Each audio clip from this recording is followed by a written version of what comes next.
तर आमदार रोहित पवार सध्या बोलतात, आपण थेट जाऊयात. किती आकडा आहे तर हा 2 कोटी आकडा आहे.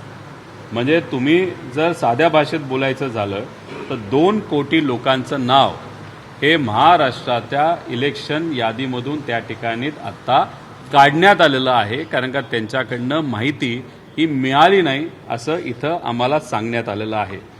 आता 2 कोटी हे नावं नाही तर माहिती न आल्यामुळे नावं तर कमी झालीच आहेत, पण त्याच्यात जे 7 कोटी 70 लाख जो ज्याबद्दलची काही प्रमाणात माहिती आलेली आहे त्याच्यात पण काय होणार आहे त्यांनी सांगितलेलं आहे.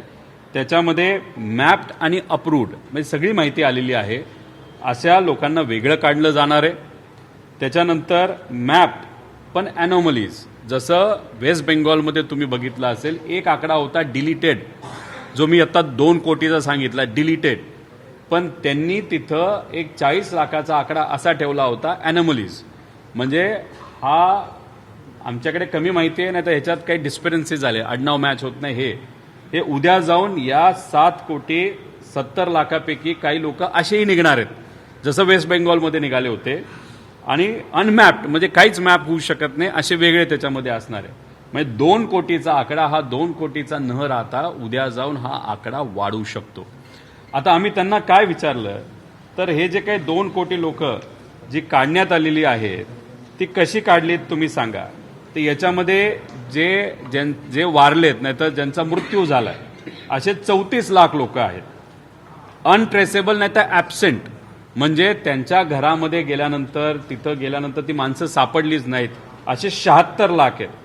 आणि परमनंटली शिफ्टेड कोणाचं लग्न होऊन बाहेर गेले नाही तर कामानिमित्तानं बाहेर गेलेले आहेत 77 लाख आहेत. अदर जे आहेत ते 2,30,000 आहेत जे सही करायला नाही म्हणले नाही तर कुठलं काही कारण असू शकतं. आणि ऑलरेडी एनरोल्ड असे 17 लाख आहेत. असे 2 कोटी हा आकडा तिथं होतो. म्हणजे हे जे काही आकडे आता आम्ही त्यांना असं विचारलं की जे मृत्यू झाला असं तुम्ही सांगताय, उद्या जर तशी व्यक्ती आपल्याला सापडली की मृत्यू नाही झाला पण तो माणूस आहे तर म्हणले फॉर्म 6 भरू शकता. त्यानंतर मग ॲब्सेंट नाही तर अनट्रेसेबल आहे फॉर्म 6 भरू शकतात. परमनंटली शिफ्टेड फॉर्म 6 भरू शकतात. म्हणजे शुद्धीकरण तुम्ही यादीचं जे करायचं म्हणत आहात, पण उद्या जाऊन फॉर्म 6च्या माध्यमातून इतर लोकांना सुद्धा याच्यामध्ये घेतलं जाऊ शकतं. त्याच्याचबरोबर आम्ही त्यांना विचारलं की काही डबल नाव आहेत, त्याच्याचबरोबर काही अशी नावं आहेत ज्याचे फोटो चुकीचे आहेत. तर महाराष्ट्रामध्ये पहिल्यांदा म्हणजे आमचा आक्षेप या प्रमुख अधिकारी सीओ साहेबांवर नाही, अधिकारी चांगला वाटतोय बोलताना, ते चांगलं बोलतायत, थोडंसं गोलगोल सुद्धा त्या ठिकाणी ते बोलत आहेत. स्पष्टपणे काही उत्तरं त्यांनी तिथं दिली नाहीत पण काही विषयाची त्यांनी तिथं दिली. आता याच्यात त्यांनी असं सांगितलं शुद्धीकरण हे होणार हे खरं असलं तरी उद्या जाऊन लोकांची नावं ॲड केली जाऊ शकतात, तर ॲड 100% तिथं केली जाऊ शकतात.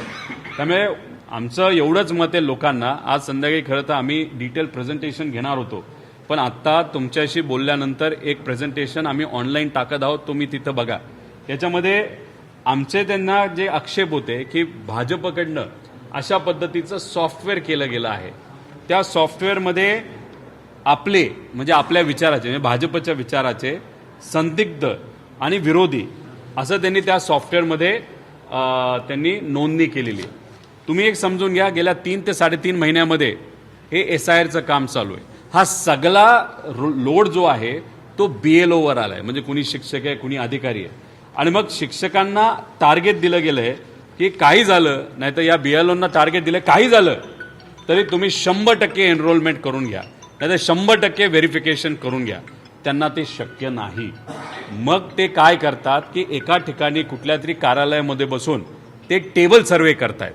आमचं या अधिकाऱ्यांना म्हणणं होतं की तो माणूस नाही तर तो BLO 2दा-3दा त्या घरी गेला पाहिजे, क्रॉस व्हेरिफिकेशन झालं पाहिजे.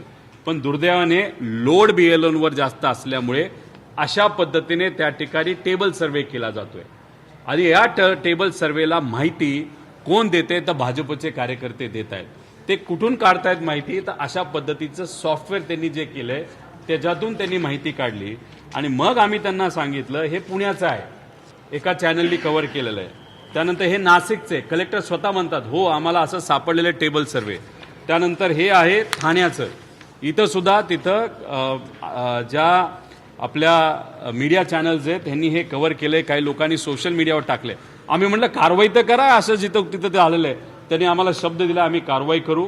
त्यामुळे हे जे काय त्या ठिकाणी सुरू आहे हे खालच्या लेवलला, वरच्या लेवलला नाही, तिथं भाजपचा खूप मोठा वाटा आहे. भाजपचा अजून एक सांगतो, एकनाथ शिंदे साहेबांच्या पक्षाच्या जिथं उमेदवार आहे, आमदार आहे, तिथं सुद्धा भाजप काम करत आहे.